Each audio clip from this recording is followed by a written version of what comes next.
I was at Bias Recording Studios in Springfield, Virginia, working with Bob Dawson on his API console, and I couldn't believe what was coming back. Even on the monitor part of the console, it was just so rich, and it had this thump, and I never had that experience before.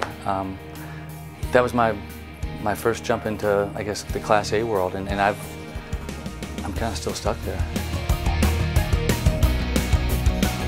I mean, I've worked with a bunch of pre's before, but the API still has more bump and low end.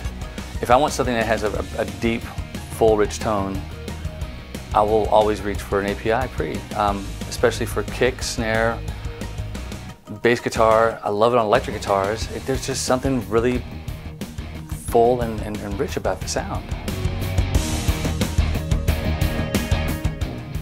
My greatest benefit from using API gear is getting the depth and the low end that you want.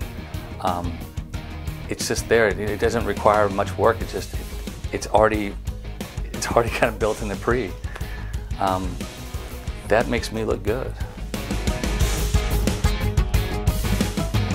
I was working in Dave Matthews' studio down in Charlottesville, Virginia.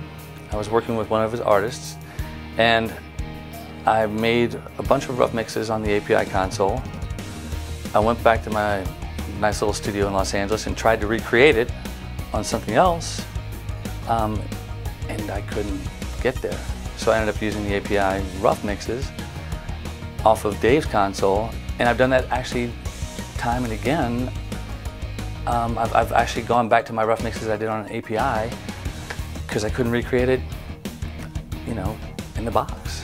I mean, I try, but there's depth to it. Hello, my name is John Alagia, and API works for me.